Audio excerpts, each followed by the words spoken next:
이 시간도 삼위로 계시는 일체신께만 영광과 존귀와 감사와 찬양을 올려드립니다. 성도들이 지난 한 주간의 삶과 주말과 주일에도 함께 해주시고 인도해 주심으로 시작된 월요일 하루를 마치고 하루를 마무리하는 경건의 시간으로 보낼 수 있게 도와주심에 늘 감사합니다. 이번 주에도 변함없이 하나님의 보호하심과 섭리적 지도 아래 하나님 말씀 중심의 삶을 살아가게 인도하여 주시고 항상 주의 언약 백성들이 진리로만 행할 수 있게 인도해 주시기를 원합니다. 비록 혼탁하고 어지러운 세상임에도 언제나 흔들림 없이 예수 그리스도의 보혈의 공로만을 의지하며 나아가오니 우리를 긍휼히 여겨주시고 의와 거룩과 경건과 선한 행실로 마지막 시대를 헤쳐나갈 수 있는 담대함과 능력을 얻게 도와주실 것을 믿습니다. 이 시간 여러 환경과 상황 가운데 수고하는 하늘 가족들의 삶을 인도하여 주시기를 원하옵니다. 진리의 성령께서 전하는 자의 입술과 듣는 자의 귀를 주장하여 주실 것을 믿고 의지하오며 우리 주 예수 그리스도 이름으로 기도합니다. 아멘. 제네바 시편가 3장을 우리 함께 부르겠습니다. 제네바 시편 3장입니다. 제네바 시편가 3장을 우리 함께 부르겠습니다. 오 주여 어찌해 나의 대적들이 그렇게 많은지요. 나를 대적하여 일어나 치는 자 참 많고 많습니다. 저 많은 사람이 나에게 말하길 주 하나님의 도움 받지 못한다네. 하나님 도우심 받지를 못한다네. 오 주여 내 방패 내 영광이시요 내 머리 드시는 자 나 내 목소리로 부르짖으오니 성산서 응답하네. 나 누워 자고서 깨어 일어나니 주 날 붙드심이라. 나 누워 자고서 깨어 일어나니 주 날 붙드심이라. 천만인 나에게 둘러진을 쳐도 난 두렵지 않으리. 주 여호와시여 일어나옵소서. 날 구원하옵소서. 주 나의 하나님 내 원수 뺨치며 악인의 일을 꺾네. 구원은 여호와 주님께 있으니 주의 복 내리소서. 아멘. 예, 하나님 말씀 계속 이어서 보도록 하겠습니다. 하나님 말씀 사도행전 28장 오늘 내용을 보도록 하겠습니다. 사도행전 28장의 내용을 함께 이 시간 상고하는 시간을 갖겠습니다. 사도행전 28장 1절로 15절까지 말씀. 예, 사도행전 28장인데 두 부분으로 나눠서 볼 텐데요. 오늘 이제 사도행전 28장 1절로 15절의 말씀을 보도록 하겠습니다. 제가 낭독합니다. 우리가 구조된 후에 안즉 그 섬은 멜리데라 하더라. 비가 오고 날이 참해 원주민들이 우리에게 특별한 돈정을 하여 불을 피워 우리를 다 영접하더라. 바울이 나무 한 묶음을 거두어 불에 넣으니 뜨거움으로 말미암아 독사가 나와 그 손을 물고 있는지라. 원주민들이 이 짐승이 그 손에 매달려 있음을 보고 서로 말하되 진실로 이 사람은 살인한 자로다. 바다에서는 구조를 받았으나 공의가 그를 살지 못하게 함이로다 하더니 바울이 그 짐승을 불에 떨어버림에 조금도 상함이 없더라. 그들은 그가 붙든지 혹은 갑자기 쓰러져 죽을 줄로 기다렸다가 오래 기다려도 그에게 아무 이상이 없음을 보고 돌이켜 생각하여 말하되 그를 신이라 하더라. 이 섬에서 가장 높은 사람 보블리오라 하는 이가 그 근처에 토지가 있는지라. 그가 우리를 영접하여 사흘이나 친절히 머물게 하더니 보블리오의 부친이 열병과 이질에 걸려 누워있거늘 바울이 들어가서 기도하고 그에게 안수하여 낫게 하매 이러므로 섬 가운데 다른 병든 사람들이 와서 고침을 받고 후한 예로 우리를 대접하고 떠날 때에 우리 쓸 것을 배에 실었더라. 석 달 후에 우리가 그 섬에서 겨울을 난 알렉산드리아 배를 타고 떠나니 그 배의 머리 장식은 디오스구로라. 수라구사에 대고 사흘을 있다가 거기서 둘러가서 레기온에 이르러 하루를 지낸 후 남풍이 일어나므로 이튿날 보디올에 이르러 거기서 형제들을 만나 그들의 청함을 받아 이레를 함께 머무니라. 그래서 우리는 이와 같이 로마로 가니라. 그곳 형제들이 우리 소식을 듣고 아비오 광장과 트레이스 타베르네까지 맞으러 오니 바울이 그들을 보고 하나님께 감사하고 담대한 마음을 얻으니라. 아멘. 예, 오늘은 사도행전 마지막 28장의 전반부를 살펴보도록 하겠습니다. 벌써 사도행전 마지막 장이 되었습니다. 작년 9월 23일입니다. 추석 시즌이었죠. 추석 끝나는 이제 연휴 마지막 날이었을 것입니다. 그때 시작한 이후로 이제 경건의 시간 횟수가 108번째가 되었고 다음 109번에서 사도행전이 마무리됩니다. 그제 같은데 벌써 반년 가까운 시간이 흘렀습니다. 언제나 변함없이 하나님의 말씀에 대해서만큼은 늘 신실하게 해설의 사명을 감당하도록 노력하겠습니다. 늘 처음이 마지막인 것처럼 마지막이 처음인 것처럼 하나님 말씀을 대하는 저와 여러분이 될 수 있기를 소망합니다. 자, 바울 사도가 그간 여러 차례의 음모와 또 폭도들과 바다의 광풍과 배의 파선 등에도 불구하고 그를 인도하시는 하나님의 놀라우신 작정에 따라 이런 위기를 벗어났습니다. 28장의 이제 전반부는 내용상으로 특별하지 않은 평범한 사건들이 나열되어 있는 것 같지만 정말 은혜로운 내용들이 많이 있습니다. 거의 2주 만에 폭풍으로 인해서 그 배가 그레데의 미항에서 서쪽으로 750km나 떠내려오게 되었습니다. 선원들과 거기 탑승한 승객들이 자신들이 비로소 멜리데 섬에 이르게 된 사실을 알게 되었습니다. 이 섬은 시칠리아 남쪽 100km 해상에 있는 섬, 로마에서는 약 510km 떨어진 곳에 있습니다. 그 섬의 주민들은 이제 페니키아 혈통이고, 그래서 그 섬의 이름을 도피처를 의미하는 가나안 단어를 가져다가 붙인 것으로 보고 있습니다. 멜리데는 오늘날 말타라는 섬이죠. 자, 이 멜리데는 좋은 항구들이 많고 무역하기 좋아서 로마 군인들이 제대한 뒤에 그곳에서 이제 몰려서 살았다고 합니다. 자, 이 멜리데의 원주민들은 바울 일행에게 특별한 동정을 하여 영접했다고 했습니다. 비가 오고 날이 찬 때이기 때문에 그들은 불을 피워 바울 일행을 영접한 것입니다. 자, 이것은 분명 하나님이 주신 은혜입니다. 그들의 친절은 정말 인간다운 모습이죠. 인간의 본성 속에 남을 측은하게 여기는 마음이 있는데 하나님께서 본래 인간 속에 두신 선한 마음입니다. 문명이라고 하는 것이 인간을 인간답게 하는 것이 아닙니다. 문명의 발달이 오히려 인간의 인간성을 메마르게 하고 개인주의화 되게 하는 경향이 있음을 오늘 우리는 이 시대에 여실히 깨닫고 있습니다. 그런데 문제가 하나 발생합니다. 결과적으로는 별 문제는 아니었지만 다른 이들이 보기에는 정말 커다란 문제였죠. 날이 추우니까 파충류들이 이제 동면에 들어갑니다. 아마도 뱀이 장작 더미에서 자고 있던 모양입니다. 그러니까 자던 뱀이 깨어서 바울의 손을 물어버리고 말았습니다. 멜리데 사람들이 이것을 보고 한 말이 무엇입니까? 그것이 우리 조상들의 견해나 일반적인 사람들의 의식과 다르지 않죠. 죄인은 벌을 받는다. 악한 자는 반드시 하늘의 벌을 받는다. 이런 의식이 있습니다. 원주민들은 바울이 이런 무시무시한 독사에게 그런 독사로 추정이 됩니다. 물린 것은 이제 살 가망성이 없다라고 본 겁니다. 분명히 이 사람이 살인죄를 저질렀기 때문이다라고 생각을 했습니다. 그런데 이것을 너무 깊게 해석할 필요는 없습니다. 저는 원주민들의 반응이 참으로 순진하다라고 생각이 됩니다. 자신들의 입장에서 그 지역에 있는 그 무시무시한 독사에게 물리는 게 정말로 무서운 일인데 배가 난파되어서도 이렇게 살게 된 사람이 독사에게 물려버렸으니 원주민들 입장에서는 이 사람이 결국은 죽는구나 생각하고 정말 무시무시한 범죄, 살인죄를 저지른 사람이라 판단하는 겁니다.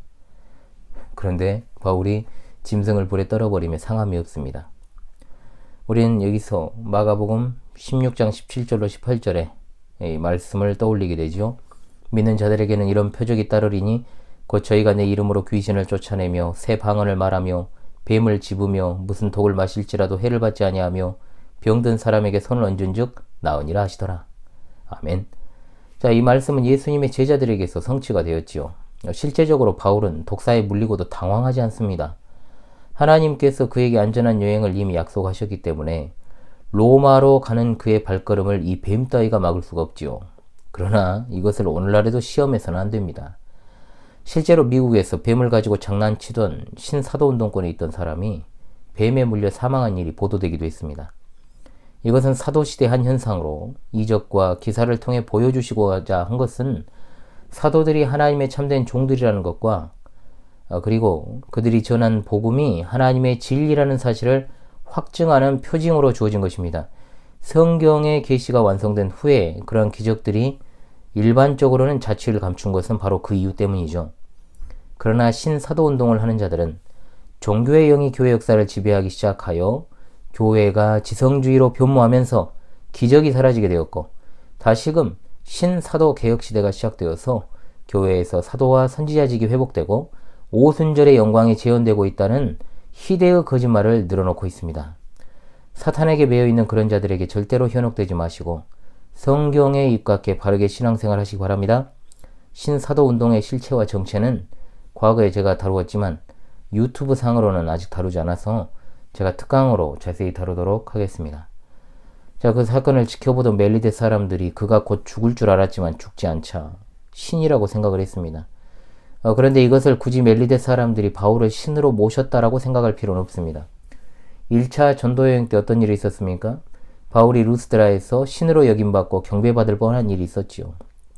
여기서는 바울이 어떤 그들에게 책망을 주거나 그런 일을 했다라고 언급을 하고 있지 않습니다. 따라서 그들의 신이라고 하는 말은 신의 사랑을 받은 자이기 때문에 그가 무사하다, 이런 식으로 그들이 표현했을 가능성이 큽니다. 세계 모든 민족들이 갖고 있는 것과 같이 멜리데 사람들도 종교심을 가지고 있었고 신에 대한 의식이 있었던 것입니다. 전도할 때 참으로 전도가 어려운 사람들은 다른 신을 믿는 사람보다 무신론자들, 그 가운데서도 실천적 무신론자들이 참으로 전도가 어렵습니다. 그런 사람들은 일단 내세에 관한 생각이 없고 신의 존재의 필요성을 모르기 때문에 그렇습니다. 그러나 우리 주위에 실질적인 무신론자들은 사실 거의 없습니다.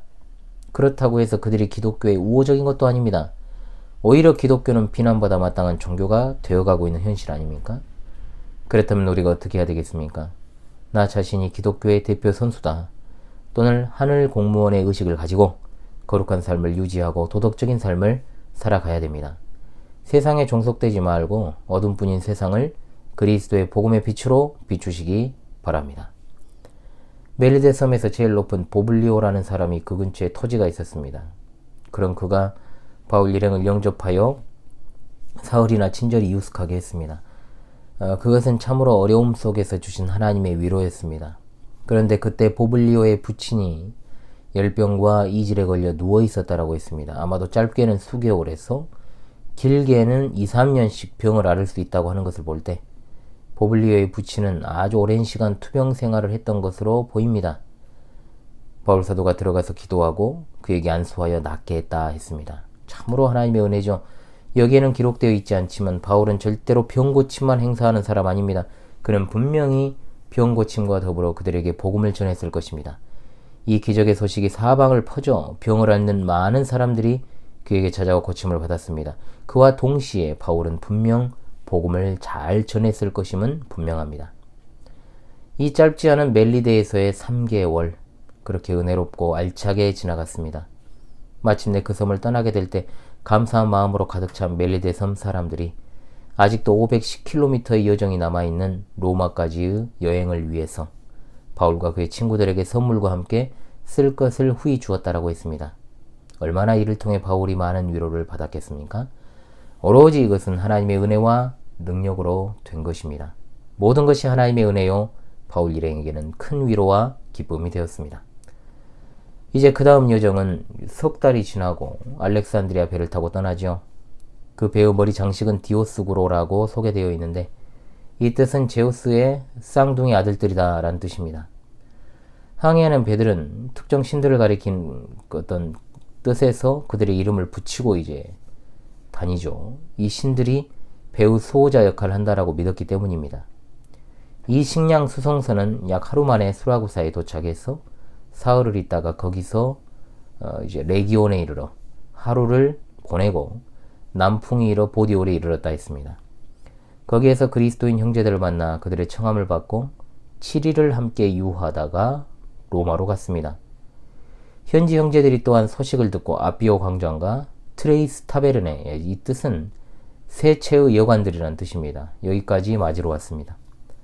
바울이 그들을 보고 하나님께 감사하고 담대한 마음을 얻었다라고 했습니다. 바울을 맞으러 온 이들은 주의 신실한 제자들이었음이 분명합니다. 주께서는 너희를 영접하는 자는 나를 영접하는 것이요 라고 제자들에게 말씀하셨고, 또 누구든지 제자 이름으로 소자 중 하나에게 냉수 한 그릇을 주는 자는 내가 진실로 너에게 이르노니 그 사람이 결단코 상을 잃지 않으리라고 하셨습니다. 하나님께서는 실로 그의 사랑하는 종 바울에게 많은 힘과 위로를 주셨습니다. 오늘 본문의 교훈을 몇 가지 살펴보고 마무리하도록 하겠습니다. 첫째로 우리는 서로를 향해 특히 어려움을 당한 자들을 향해 친절과 사랑을 가져야 될 줄로 압니다. 하나님을 모르는 멜리데 섬 원주민들도 그러했는데 남을 배려하고 긍휼히 여기고 사랑하는 것은 당연합니다. 특별히 우리는 모든 사람들에게 선을 베풀되 특별히 교회의 교우들의 어려움과 형편을 헤아려서 배려하고 사랑해야 할 줄로 믿습니다. 두 번째, 우리는 모든 불의와 불법을 멀리해야 됩니다. 멜리데 섬의 원주민들은 바울이 독사에 물리자 공의를 떠올렸습니다. 죄를 지으면 반드시 벌을 받아야 된다는 원리죠. 세상의 이치도 이러할 텐데 우리 믿는 성도들이 불의와 불법과 편법의 노예가 되어서는 안 됩니다. 참 부끄러운 기억입니다마는 제가 신학대학원 다닐 당시 학교 군의 서점에서 모든 품목에 대해서 20% 할인을 해줍니다. 그런데 전도사들이 교회 관련해서 물품을 살 때 서점을 운영하는 권사님이 이렇게 묻습니다. 영수증은 액면가로 해드려야죠? 자, 그럼 남은 20%는 뭡니까? 전도사가 먹는 거죠. 자, 그 모습을 보면서 제가 참 안타까운 마음을 품었던 기억이 납니다. 이는 분명히 주의 교회의 성도들의 정말 피와 같은 연보로 주어진 교회 재정을 도둑질하는 행위 아닙니까? 20% 할인된 가격의 영수증을 발급받아서 그대로 교회로부터 지출을 받아야 됨에도 불구하고 그렇지 않고 액면가로 교회 지출을 받았다. 무슨 수수료 떼는 것도 아니고 말이죠. 그리고 그것에 대해서 뭐 그럴 수도 있지라고 생각하는 사람들도 상당히 많은 것을 보았습니다. 알게 모르게 저나 여러분이나 삶 가운데 혹여라도 편법과 비양심적인 모습들이 없습니까? 기억합시다. 하나님을 모르는 세상 사람들 속에서도 불법과 불의와 편법을 사용하지 않고도 참으로 양심적으로 살아가는 분들이 많습니다. 그들보다 못해서 되겠습니까? 그리고 가장 기본에 해당하는 일로 그리스도인이 세인들의 지적을 받아서는 안 됩니다. 셋째로, 우리는 살아계신 하나님의 섭리를 믿고 어떤 현실에서도 낙심하지 말아야 됩니다. 자, 이것은 언제나 나오는 적용점이죠. 바울 사도는 많은 고난을 겪었지만 하나님의 선한 손길 안에서 살았고 시시때때로 많은 위로와 힘을 얻었고 체험했습니다. 바울 사도와 함께 하신 하나님은 오늘날 우리의 하나님이시며 영원토록 살아계셔서 역사하시는 하나님이십니다. 우리가 참된 믿음과 소망과 사랑으로 행하면 하나님께서는 오늘날 우리에게도 큰 위로와 힘을 경험하게 하여 주실 줄로 믿습니다. 기도합니다. 우리 하나님, 우리가 모두에게 선을 베풀고 또한 특히 주 안에서 하나 된 형제 자매에게 큰 관심을 쏟고 그리할 수 있게 도와주시며 우리 삶 가운데 상존하는 불의와 불법을 멀리하고 살아계신 하나님을 믿으며 어떤 상황 속에서도 낙심하지 말고 하나님의 위로와 도움을 구하게 도와주시옵소서. 오늘도 주님이 주시는 평안함 가운데 하루를 마무리합니다. 여기까지 도우신 우리 하나님, 변함없이 앞으로도 우리와 함께하여 주시고 여러가지 복잡한 상황으로 인해 우리의 삶이 걱정과 염려가 많습니다. 우리와 우리 자녀들을 지켜주시고 또한 대한민국의 미래를 맡기오니 대한민국을 좀먹는 기득권들이 정신을 차리고 하나님을 두려워하는 마음을 갖게 하시고 대선 이후 이 나라가 바로 설 수 있게 도와주시기를 원합니다. 작지만 이 방송에서 함께하는 신실한 주의 백성들에게 은혜를 덧입혀 주심으로 어디에 있든지 무엇을 하든지 하나님의 신실하심을 따라 신실하게 살게 도와 주시옵소서. 주의 백성들의 출입을 늘 지키시고 인도하여 주실 것을 믿사옵고 우리 주 예수 그리스도 이름으로 기도합니다. 아멘.